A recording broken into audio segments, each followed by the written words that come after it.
जय हिंद। स्वागत है आप लोग की आपके अपने YouTube channel accent math class पे। दोस्तों, आप लोग को जो है हिंदी से तत्सम और तद्भव पहचानने के लिए आपको बार बार एग्जाम में पूछ लिया जाता है और 2 नंबर का क्वेश्चन रहता है। आपको कभी तत्सम पूछा जाता है, कभी तद्भव पूछा जाता है और आप पहचान नहीं पाते। आप सोचते हैं जो उतना सारा वर्ड याद कैसे करेंगे। तो आज की ये वीडियो आपको 5 से 10 मिनट का वीडियो होने वाला है। आप पूरा वीडियो देखिए। आपको एक एक पॉइंट आपको हम समझाने वाले, बस आपको 5 नियम याद रखना है। आप कोई भी वर्ड दे देगा आप आसानी से बता सकते हैं जो ये तत्सम है और ये तद्भव है। बस आपको 5 वर्ड ही क्या करना है, आपको याद रखना है। चलिए आज की क्लास को हम लोग स्टार्ट करते हैं। तो सबसे पहले हम लोग जानेंगे जो तत्सम कहते किसे है। तो तत्सम के बारे में आप लोग जानते होंगे। जो तत्सम शब्द का शब्द और सम शब्द से मिलकर बना है, जिसका अर्थ होता है जो समान समान, यानी कि उसके समान। हिंदी के जो शब्द संस्कृत से निकल के हिंदी में भी संस्कृत के समान ही बने रहते हैं। यानी कि हिंदी का कोई संस्कृत का कोई शब्द जो है वह निकल के और हिंदी में प्रयोग किया जाता है और फिर भी वह यानी कि वो अपना रूप नहीं बदलता है, उसे तत्सम कहते हैं। और जो यानी अपना रूप बदल देता है, जैसे कि आपको संस्कृत का शब्द हिंदी में प्रयोग किया जाता है, वो अपना रूप बदल देता है, उसे हम तद्भव कहते हैं। तो आपको कॉम्पिटिटिव एग्जाम में कभी भी ये नहीं पूछेगा परिभाषा बताइए। आपको जब भी पूछेगा तो आपको पूछेगा दिया हुआ रहेगा तद्भव शब्द कौन है और 4 ऑप्शन आपको देखने के लिए मिलता है। या कभी तत्सम शब्द कौन है और 4 ऑप्शन दिया हुआ रहेगा। या कोई एक वर्ड लिख देगा और आपको बोलेगा जो ये कौन सा है, तत्सम है या तद्भव है। तो आपको ये पहचानने के लिए आपको यहाँ पे हम नियम बताने वाले हैं, जो कि तत्सम और तद्भव पहचानने का नियम। फर्स्ट नियम है हमारा छ, जो कि तत्सम होगा और इसका रूप ख और छ जो कि तद्भव होगा। अब देखिए समझिए, यहाँ पे जहां पर भी छतरी वाला छ मिलेगा, कथी वाला छतरी वाला छ जहां जहां मिलेगा उस वर्ड में देखिएगा, अगर छतरी वाला छ है तो समझ जाइएगा तत्सम है। क्या है? तत्सम है। जैसे देखिए छीर, और वहीं पे ख या छ लिखा हुआ रहेगा तो वह तद्भव होगा। जैसे क्षीर, जो कि ये एक संस्कृत का शब्द खीर से लिया गया है। खीर यानी क्षीर संस्कृत है उसका, ये खीर हिंदी में अभी हम लोग खीर जिसे कहते हैं वो पहले क्षीर लिखाता था, तो इसमें ख आ गया, यानी कि ख है तो तद्भव है, छ है छतरी वाला तो तत्सम है। अक्षर, अक्षर में छतरी वाला छ है यानी ये तत्सम है। परीक्षा, परीक्षा में छतरी वाला छ है यानी कि ये तत्सम है। साक्षी, साक्षी में छतरी वाला छ है यानी कि ये भी तत्सम है। अक्षी, अक्षी में आपको छतरी वाला छ है, ये भी तत्सम है। क्षेत्र, क्षेत्र में आपको क्या है तो छतरी वाला छ। कभी आपको एग्जाम पूछ देगा क्षेत्र ये तत्सम है या तद्भव है, आपको दे देगा क्षेत्र और ऑप्शन में रहेगा तत्सम तद्भव कोई नहीं, या इन दोनों या देशज, इस तरह से आपको दे देगा। तो आपको समझने में वहां पे बस आप ये याद रखिएगा छतरी वाला छ लगा हुआ है तो वह तत्सम होगा। क्या होगा? तत्सम होगा। म छिक्का, अमक्ष, अक्षोभ, यानी कि छतरी वाला छ जितना चीजें लगा हुआ है सभी क्या है? तत्सम है। अब उसी तत्सम का कभी तद्भव में आपको बदलने के लिए दे दे, तत्सम वर्ड दिया हुआ उसको तद्भव में, या ये आपको कभी बदलने के लिए देता नहीं, आपको याद रखना है तद्भव किसे कहेंगे।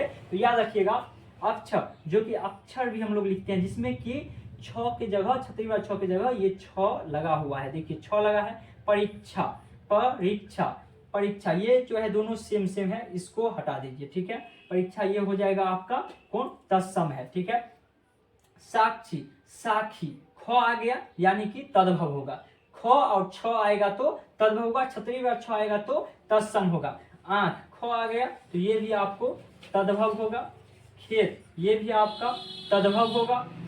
मक्खी, ये भी आपका तद्भव होगा। ख है तो तद्भव है, ख और छ है तो तद्भव है, और छतरी वाला छ है तो आपको तत्सम हो जाएगा। यहाँ पे देखिए फिर इसमें भी आपको छ देखने के लिए, अच्छा इसमें भी छ देखने के लिए मिल रहा, तो ये भी क्या हो जाएगा? तद्भव हो जाएगा। छ यहाँ पे है। अछोक, अछोक भी क्या है? तद्भव है। तो इससे एक नियम, फर्स्ट नंबर नियम से हम लोग क्या जाने, तो जिन शब्द में अगर छतरी वाला छ लगा हुआ है वो सारा शब्द क्या हो जाएगा? तत्सम हो जाएगा। और जिस शब्द में ख या छ लगा हुआ है वो सारा शब्द आपको तद्भव हो जाएगा। क्या हो जाएगा? तद्भव हो जाएगा। चलिए नियम नंबर सेकंड हम लोग पढ़ते हैं। सेकंड नियम क्या कहता है? जो व जिस शब्द में व लगा हो वो सारा तत्सम हो जाएगा, और जिन शब्द में व लगा हो, बत्तू वाला ब, बाबा वाला ब जिससे कहते हैं, ये लगा हो तो वह हो जाएगा आपको तद्भव हो जाएगा। ठीक है, बा वाला ब यानी बत्तू वाला ब लगा हुआ है तो तद्भव, व लगा है तो तत्सम। एग्जाम्पल के लिए यहाँ पे कुछ वर्ड लिखे हैं, जैसे कि वर्णी, वो लगा है तो तत्सम। वर्षा, वो लगा है तत्सम। वक, वो लगा है तत्सम। वर यात्रा, वो लगा है तत्सम। विवाह, वो लगा है तत्सम। द्रवि वेदी, वो लगा है तत्सम। वर्कर, वो लगा है तत्सम। और तद्भव देखिए, तद्भव आप पहचाना है तो उसी वर्णिक को हम लोग लिखते हैं वनिया, बनिया, ब लगा है ब, बा वाला ब या बत्तू वाला ब जो आपको याद रहे, ब लगा है तद्भव। बरसात, ब लगा है तद्भव। बगुड़ा, ब लगा है तद्भव। बारात, ब लगा है तद्भव। ब्याह, ब या लिखा हुआ है, ब वो नहीं है, ध्यान दीजिएगा, ब है। दुबे तो इसमें भी ब लगा है तो ये भी तद्भव। बकरा, तो ये भी तद्भव। यानी कि देखिए क्या क्या याद हो गया, छतरी वाला छ और वो लगा हुआ है, छतरी वाला छ और वो लगा हुआ है तो वह शब्द तत्सम होगा। और जिस शब्द में छ, ख और ब लगा हो वो सारा तद्भव होगा। याद हो गया। पहला नंबर क्या, जिस शब्द में छतरी वाला छ और वो लगा हो वह तत्सम होगा, और जिसमें ख, स अधिक ख और छ और ब लगा हो वह तद्भव होगा। चलिए नियम नंबर तीसरा पे हम लोग चलते हैं। तीसरा नियम कहता है क्या, हाँ दोस्तों, अगर आप लोग को वीडियो पसंद आ रहा है तो वीडियो को लाइक कर दीजिएगा, अपने दोस्तों के साथ अधिक से अधिक शेयर कीजिए, और चैनल पर अगर आप लोग अभी तक सब्सक्राइब नहीं किया है तो सब्सक्राइब करके बैकन ऑल कर लीजिएगा। चलिए अब हम लोग देखते हैं यहाँ पे नियम नंबर 3 कहा गया है सौ और सौ।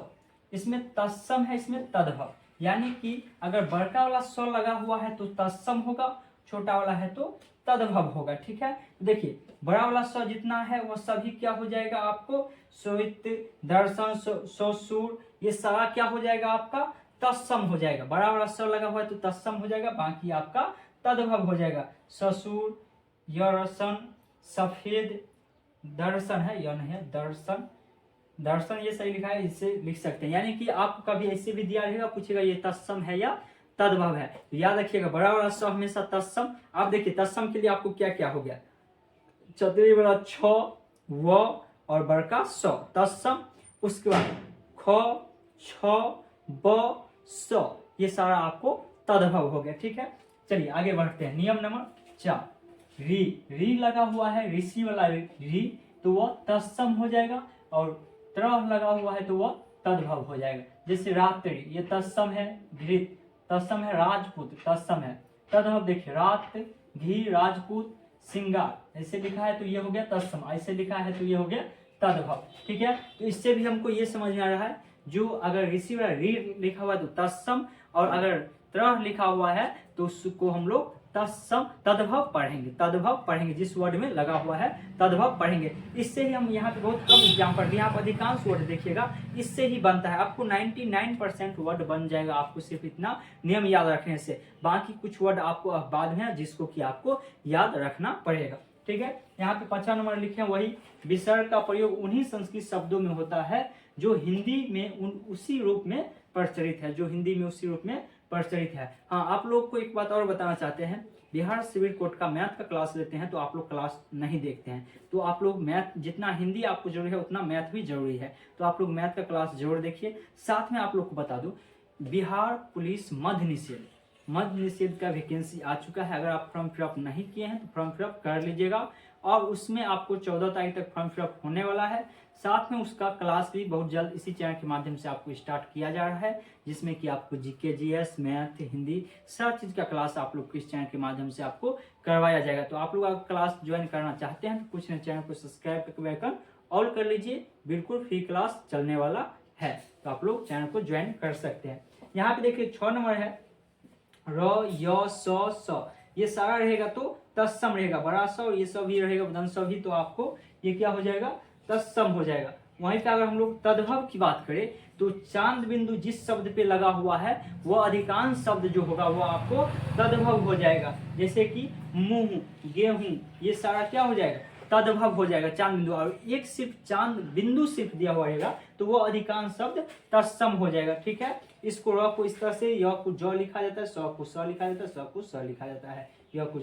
तो ये सब आप लोग याद रखिएगा, इस नियम से आपको अधिकांश क्वेश्चन बन जाएगा। खास के बिहार सिविल कोर्ट का अगर आप तैयारी करते हैं तो उसमें तो आपको 2 क्वेश्चन देखने के लिए यहाँ से मिलता ही है। तो उम्मीद है ये वीडियो आप लोग को अच्छा लगा होगा। वीडियो अच्छा लगा है, वीडियो को लाइक नहीं किया तो लाइक कर दीजिए, वीडियो को अधिक से अधिक शेयर कीजिए और चैनल को सब्सक्राइब करके बेल आइकन ऑल कर लीजिएगा। चलिए मिलते हैं हम लोग कल की क्लास में, तब तक के लिए जय हिंद जय भारत।